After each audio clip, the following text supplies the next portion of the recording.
Hello, Gene Schwimmer here, and welcome to In Case You Missed It, where I give you a brief summary of some news story that you may have missed, or in this case, a story that you did not miss, but maybe some insights or some angles on that story that you might have missed, in case you missed it.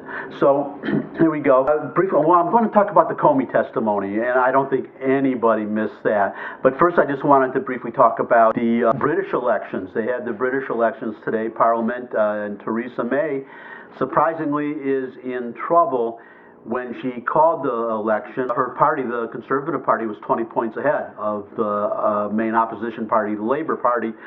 Since then, the polls have gotten really, really close, and now the election was today. And at the time that I'm recording this, they were looking at the exit polls. They don't have the final results, but according to the exit polls, it looks like she didn't do so well. They're going to still win, it looks like, but she had, going into the election, a clear majority, and now it looks like she's not going to have a clear majority. What that means is, well, number one, because she called this election and it backfired on her, she may no longer be prime minister. She may have to resign.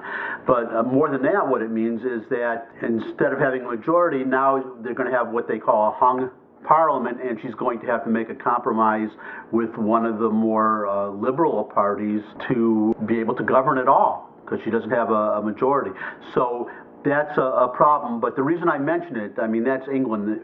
The reason I mention it is because there's a problem for us, the United States, and the problem, or the potential problem, is because of the reason that the polls turned against her as dramatically as they did. And the reason they did, got the news story here. Oh, and by the way, I'm going to link to a bunch of news stories at the below the screen, rather than go over every single story.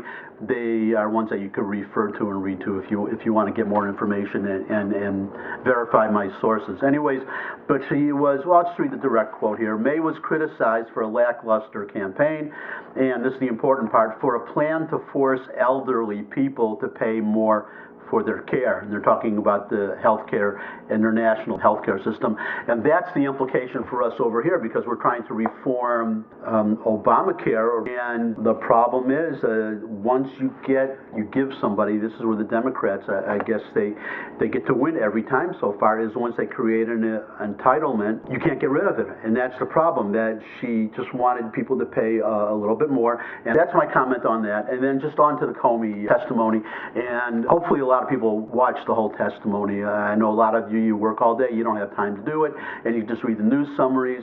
And so it's a couple, got my little notes right here, just a couple of things that struck me that I didn't see mentioned, so I thought I would mention. Okay, well, number one, CNN, they've already retracted their story claiming that Trump was lying, President Trump, when he said that he'd been told 3 times that he was not under investigation.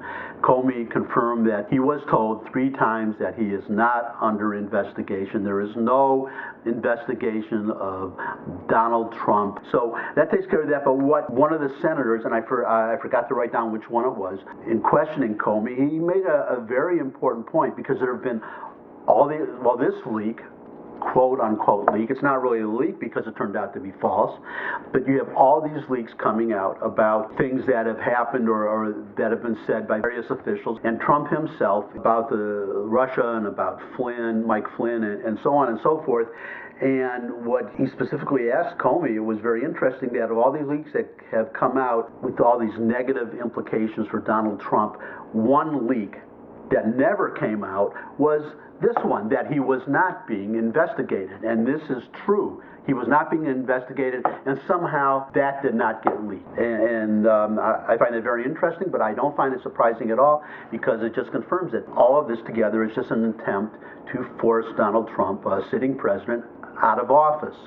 And that's number one. Number two, because CNN retracted this story based on anonymous sources, is, we'll say Watergate is a perfect example, that when there are stories that are sourced anonymously, it doesn't mean they're not true, but it doesn't mean that they're necessarily true. And it tells you that when you get these anonymously sourced stories, you should take them with a Gibraltar-sized grain of salt, and you should wait to find out the facts. Oh, and then one other thing that he mentioned was that because Trump's critics were trying to make something out of people in the campaign during the transition talking to foreign ambassadors, the Russian ambassador, they talked to several foreign ambassadors of various countries, but those didn't seem to matter, only the Russian ambassadors. But Comey mentioned that it's perfectly appropriate to do that. And finally, we have accusation of obstruction of justice, and Comey was very clear that there's no, he said that it would be up to Mueller to conclude whether there was obstruction of justice, but it was pretty clear that Comey didn't see any, number one. And number two, you had a comment from Lindsey Graham, the senator, that the fact that Comey was allowed to testify at all because he consulted with Mueller before the testimony, just the fact that he was allowed to testify seemed to confirm that Trump is not suspected of obstructing justice. Now, that doesn't say that he didn't do anything inappropriate or wrong, but illegal is something else. Are you talking about the high crimes and misdemeanors for impeachment? Nothing even near that threshold. And Trump's general conduct, and I guess you could file this under great minds thinking alike, because about 2 minutes after this occurred to me, I read an article, which I'm going to link to, by Jim Garrity, I think, from National Review, who had the same thought that I did, which is Trump's problem, or the problem that he's having, is that he's never served in government. He's been entirely in the private sector. Not only has he been in the private sector his whole working life, but he's been the head of a company, of his own company. And when you're the head of your own company and you're in the private sector, if you want to fire somebody, you just fire them. You don't have to give a reason, and it doesn't get into the news, and nobody parses it or analyzes what he said or why he did what he did. But in the public sector, of course, it's different. And not just that, but I mean the tweeting and any decision that he makes, when he makes an impulsive decision, that's what happens when you're an executive in the private sector. I mean, I'm the whole company. I'm a real estate broker, self-employed, and I work with a colleague, but basically this is the company. And if I want to do something, I just do it. And if you're the head of a private company and it's your company, if you want to do something, you just do it. You make a decision and you either do it yourself or you order somebody to carry it out, and it's carried out, and that's it. Now, what he apparently doesn't realize is that when you're in the public sector, it's different. You can't just fire somebody, because when you fire somebody, there are public implications, and you need a good circle of advisors, which he has, and then you need to consult with them before you go public with a decision, or before you take any action or fire anybody or issue an executive order. You need to consult with your advisors, and number two, you need to listen to their advice. And apparently, from what I've seen, he doesn't consult and he doesn't listen. And that's the problem. He does things impulsively, and then his subordinates, they find out only after he's done it, and then they have to react and really clean up his mess. I mean, there's really no other way to put it, and that's a problem that he has to work on, and he has to learn to delegate. I read that Ryan Priebus, the chief of staff, doesn't have enough authority to do what he needs to do because Trump insists on keeping all the authority to himself. So that's a problem, a general problem, not just having to do with this obstruction of justice issue and the Russian issue and the whole thing. But since we're talking about obstruction of justice, Jeffrey Toobin, who's a journalist who writes for the New Yorker and appears on MSNBC, said regarding what Trump said to Comey when they met, he said, if this is not obstruction of justice, he does not know what is.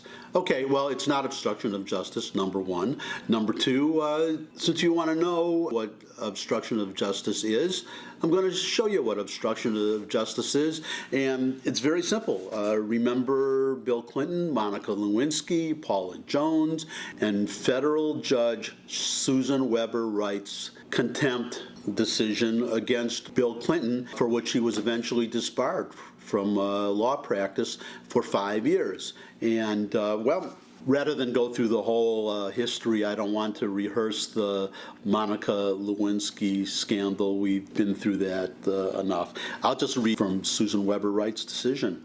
Quote, "The record demonstrates by clear and convincing evidence that the president responded to plaintiff Paula Jones's questions by giving false, misleading, and evasive answers that were designed to obstruct the judicial process. It is difficult to construe the president's sworn statements in this civil lawsuit concerning his relationship with Ms. Lewinsky as anything other than a willful refusal to obey this court's discovery orders. Simply put, the president's deposition testimony regarding whether he had ever been alone with Ms. Lewinsky was intentionally false, and his statements regarding whether he had ever engaged in sexual relations with Ms. Lewinsky likewise were intentionally false, notwithstanding torture definitions and interpretations of the term sexual relations." That's a complete quote. And so to all those like Jeffrey Toobin say, if what Trump did is not obstruction of justice, you don't know what is. Now you know what is. And what I find interesting is I remember very, very clearly that no one seemed to have any problem with this, all of the president's defenders, with what Clinton did. And virtually every Democrat in the Senate voted against removing him. So apparently they had no problem with what Bill Clinton did. And number one. And number two, it's just interesting that Susan Weber Wright issued her decision after the impeachment vote, and I wonder if that was deliberate, and I wonder how the vote would have gone if the decision had been issued before the removal vote. Did I say impeachment a minute ago? I meant the removal vote.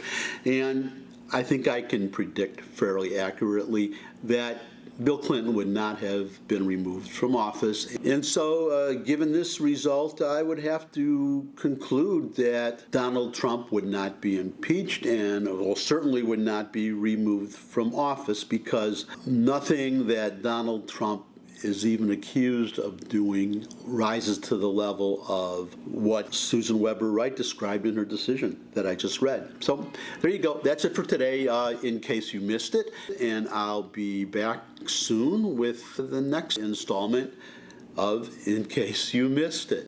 You got a plan, darling? I always got a plan. They don't ever work, but I always got one.